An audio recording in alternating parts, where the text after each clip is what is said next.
আসসালামু আলাইকুম ওরহমতুল্লাহি আবরকাতু। আমি আরেকটি ব্লগ ভিডিও নিয়ে আসলাম।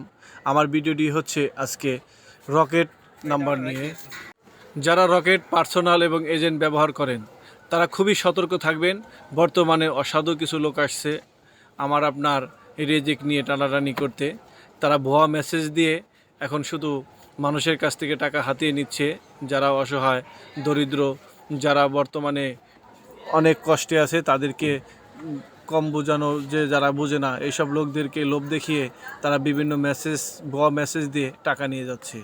আমি নিজেও একজন রকেট, নগদ এবং বিকাশ ব্যবসা করে থাকি। আমার কাছে প্রতিনিয়ত তাই অনেক লোকজন আসা যাওয়া করে। তারা সবাই এই পর্যন্ত এই সপ্তাহের ভিতরে আমার কাছে 15 থেকে 20 জন লোক ভুয়া মেসেজ নিয়ে আসছে এবং কি আমার কাছেও এ পর্যন্ত কয়েকটা ভুয়া মেসেজে টাকা আসছে। আমার এই কাস্টমার বলে নাম্বার দেন, আমি নাম্বার দিই, পরে প্রায় লোকই দেখি তারা ভুয়া মেসেজ দেয়, মেসেজ দিয়ে টাকা নিয়ে যাচ্ছে।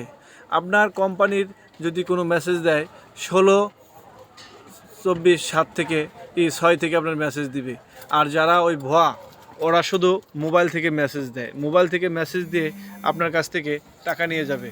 তাই আপনারা সবাই সতর্ক থাকবেন যাতে করে আপনাদেরকে কেউ যেন এরকম ক্ষতি করতে না পারে আর আপনাদের কাছ থেকে যেন টাকা না নিতে পারে। ভয় আপনার কোনো সময় লোভ দেখাবে, আপনাদের কতজন আসে লোভ দেখাবে, আপনাকে এত টাকা দিব, আপনি টাকা পেয়ে গেছেন, বিভিন্ন লোভ দেখিয়ে আপনাকে বলবে যে আপনি আসুন, আপনার টাকা নেন। কিছু টাকা আপনার হাতিয়ে নেওয়ার জন্য এরকম কাজগুলো করবে। প্রথমে এরা দুটি কাজ করে। প্রথমে করে কি, কাস্টমারকে বোঝায় টাকা করার জন্য, এরপরে বোঝায় হচ্ছে আপনার দোকানদারের সাথে ভুয়া মেসেজ দিয়ে 2 নাম্বারই করে। তাই আপনারা কেউ এদের থেকে ক্ষতিগ্রস্ত হবেন না। ভুয়া মেসেজে কেউ আপনারা টাকা দিবেন না, ব্যালেন্স চেক করে তারপর আপনারা টাকা দিবেন। বিশেষ করে দোকানদাররা খুবই আপনারা সচেতন হন। মেসেজ না দেখে, যতই আপনার ব্যস্ততায় থাকেন, মেসেজ না দেখে কাউকে টাকা দিবেন না। টাকা দেওয়ার আগে অবশ্যই আপনার ব্যালেন্সটি চেক করে তারপরে আপনি টাকা দিবেন। শুধু মেসেজ দেখে কাউকে টাকা দিয়ে দিবেন না। বর্তমানে মেসেজ পাঠিয়েই আমাদের মতো দোকানদারের কাছ থেকে টাকাগুলো হাতিয়ে নিয়ে যাচ্ছে।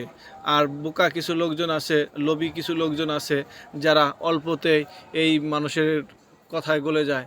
তারা মানুষের কথা শুনে বিভিন্ন পথের অবলম্বন করে কথা বলে। অনেক বাবা, সোনা, অনেক কিছু বলে এদেরকে, মা, এইসব বলে এদের কাছ থেকে বিভিন্নভাবে কথা বলে এদের কাছ থেকে টাকা হাতিয়ে নেয়। তাই আপনারা কেউ কারো কথায় কান না দিয়ে কোনো সময় মেসেজ না দেখে টাকা দেবেন। আর আপনাদের কেউ যদি বলে টাকা দিব, বিনা স্বার্থে এই পৃথিবীতে কেউ কারোর জন্য কাজ করে না। তাই আপনারা বুঝবেন, আপনাকে কেউ যদি এমনিতে টাকা দিতে চায়, ওর ভিতরে অবশ্যই কোনো সমস্যা আছে। তাই আপনারা লোভ না করে কোনো সময় তাদের ফাঁদে পা দিবেন না। এইটার জন্যই আর আজকে এই ভিডিওটা বানানো। আমার কাছে আমার 2টা সিমই লক হয়ে গেছে। এইভাবে নাম্বার দিয়ে তারা লক করে মেসেজ দিয়ে দেওয়ার পর আপনার লক করে দিয়ে আপনি ঢুকতে পারবেন না। আপনি ঢুকতে না পারলেই আপনি তাকে টাকাটা দিয়ে দিবেন। তাই ব্যালেন্স না দেখে কখনোই কাউকে কোনো টাকা দিবেন না। এই বিষয়ে আপনারা সবাই সতর্ক থাকবেন। আমি আবারও বলছি, আপনারা খুবই সতর্ক থাকবেন। ব্যালেন্স না দেখে কখনো কাউকে টাকা দিবেন না।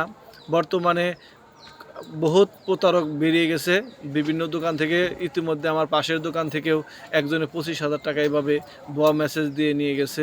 তাই আপনারা সবাই সতর্ক থাকুন, ভালো থাকুন, সুস্থ থাকুন। আর আমার ভিডিওটি যদি আপনাদের ভালো লাগে, অন্যকে দেখার জন্য সুযোগ করে দিবেন। আর আমাকে আপনারা ফলো দিয়ে পাশে রাখবেন। আর যারা ইউটিউব থেকে দেখছেন তারা অবশ্যই সাবস্ক্রাইব করে আমার পেজটাকে আপনাদের দেখার সুযোগ করে দেবেন অন্যকে। আমি আপনাদের কাছে করজোড়ে অনুরোধ করছি, আপনারা সবাই সচেতন হন, আপনারা নিজের প্রতি খেয়াল রাখুন এবং কি দেশ ও দশের ভালোর জন্য সবসময় এরকম কোনো কিছু জানলে অবশ্যই আপনারা তাকে সতর্ক করে দিবেন, অন্যকে বুঝিয়ে দিবেন।